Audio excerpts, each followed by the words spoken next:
નમસ્તે બાળકો, આજનો આપણો વિષય છે સામાન્ય જ્ઞાન. સામાન્ય જ્ઞાનમાં પાઠ 10 પાઠનું નામ છે આકારો. તો બાળકો, આજે આપણે આ પાઠમાં જુદા જુદા આકારો વિશે સમજૂતી મેળવીશું, જેમ કે ચોરસ, લંબચોરસ, ત્રિકોણ, ગોળ. તો આજે જુદા જુદા આકારો છે તેની આજે આપણે સમજૂતી મેળવીશું.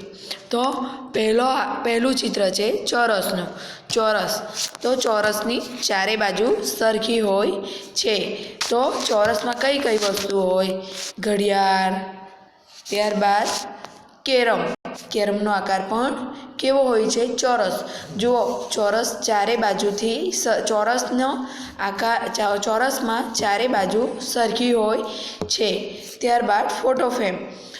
તો જુઓ બાળકો, ચોરસમાં ઘડિયાળનો આકાર ચોરસ હોય છે, કેરમનો આકાર પણ ચોરસ હોય છે, તેમજ ફોટો ફ્રેમનો આકાર પણ ચોરસ હોય છે. ત્યારબાદ લંબચોરસ. તો લંબચોરસમાં બે બાજુ સરખી હોય છે. જુઓ રાષ્ટ્રધ્વજ. તો રાષ્ટ્રધ્વજનો આકાર પણ કેવો હોય? લંબચોરસ.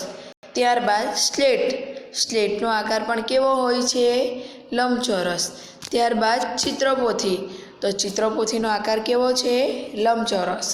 ત્યારબાદ જે આપણી પુસ્તક છે તેનો આકાર પણ લંબચોરસ હોય છે.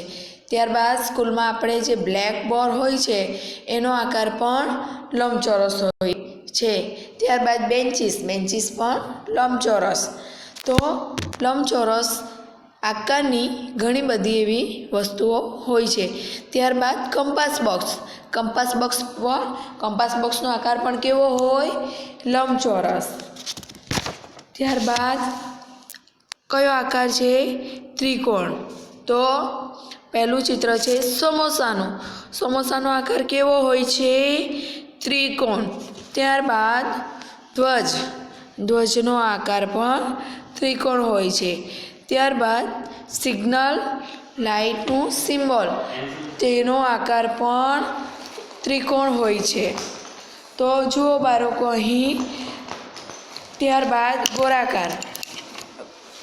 તો ગોળ વસ્તુઓ પણ ઘણી બધી હોય છે.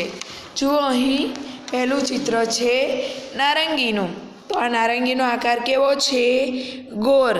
ત્યારબાદ સૂર્ય કેવો હોય છે? ગોળ.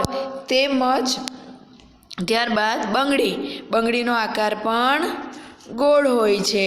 તો જુઓ બાળકો, અહીં આપણે આ પાઠમાં ચોરસ, લંબચોરસ, ત્રિકોણ અને ગોળ આ 4 આકારોની સમજૂતી મેળવી.